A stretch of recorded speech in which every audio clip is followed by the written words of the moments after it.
정치 역학으로 보면 반 총장이 어느 정당에 들어가느냐가 대단히 중요한 변수죠. 그런데 제가 유권자들을 이렇게 많이 만나보면 우선 반 총장이 어느 정당에 들어가느냐가 그들에게 중요한 게 아니라 반 총장이 국민에게 무슨 메시지를 주느냐.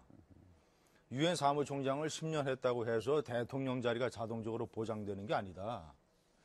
구체적으로 한국인에게 무슨 메시지를 주느냐를 지금 잔뜩 귀를 열고 기다리고 있는데 반 총장의 지금 한 5일간에 걸친 행보를 보면 상당 부분 제가 봤을 때는 실망하는 유권자들이 많다. 메시지가 분명하지 않다. 그러니까 본인은 이제 예를 들자면 지금 현재 중도를 택하는 전략을 취한 것 같아요. 화합과 통합, 그리고 이제 정치적인 색깔로 봐서는 중도를 택한 것 같은데 과연 지금처럼 어지러운 세상에 그런 메시지나 스타일이 통하겠느냐. 여기 가서는 여기 좋은 얘기하고 저기 가서는 저기 좋은. 오늘도 저 봉하마을에 가서 뭐라고 얘기했냐면 노무현 대통령의 리더십에 대해서 상당히 칭찬을 하고 그것을 흠모하는 듯이 얘기를 했습니다. 근데 제가 봤을 때는 상당히 이해하기 어려운 이 측면이에요. 왜냐?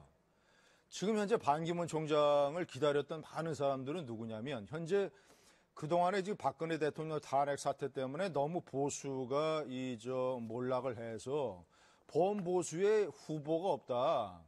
문재인 진보좌파 정권을 막을 후보가 없다고 해서 일종의 메시아를 기다리고 있었는데 그런데 그 메시아로 거론되던 사람이 와서 노무현 대통령 리더십 흠모하고 처음에는 말이죠. 천안함 묘지를 먼저 한다고 하지 않고 팽목항을 먼저 한다고 했어요. 천안함 얘기는 아예 여기가 없었습니다.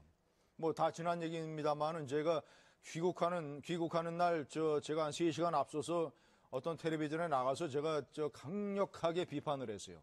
아니 유엔 사무총장을 지낸 사람이 국가 테러를 규탄하고 전쟁 행위를 규탄하고 이것을 가장 우선시해야 될 사람이 팽목항을 먼저 가고 천안함 아예 얘기도 하지 않는다. 천안함을 먼저 가야 되는 건 아니냐라고 제가 강력하게 비판을 했습니다. 봤는지 안 봤는지 모르겠습니다만 바꿔서 천안함부터 갔어요. 그런데 반 총장이 상대해야 될 후보는 뭐냐? 문재인 진보좌파 정권을 막으라고 지금 메시아를 기다렸는데 노무현 대통령 리더십을 잔뜩 칭찬을 하고 어떻게 얘기를 해야 되냐면 김대중 노무현 정권의 때 대단한 혼란이 있었고 엄청나게 실패를 했으니까 이번 대통령 선거 때는 그 후계자인 문재인 진보좌파 정권보다는 보수를 재건해서 이 정권을 선택해야 된다라고 국민에게 호소를 해야 되는데 아니 중도하고 애매모호하고 아무것도 이것도 아니고 저것도 아닌 이런 메시지 가지고 제가 과연 되겠네요. 그래서 저는 결론적으로 얘기하면 지금 현재로 봤을 때는 본인이 지금 5일간 취한 행보로 보면 새누리당에 갈 확률은 대단히 낮습니다.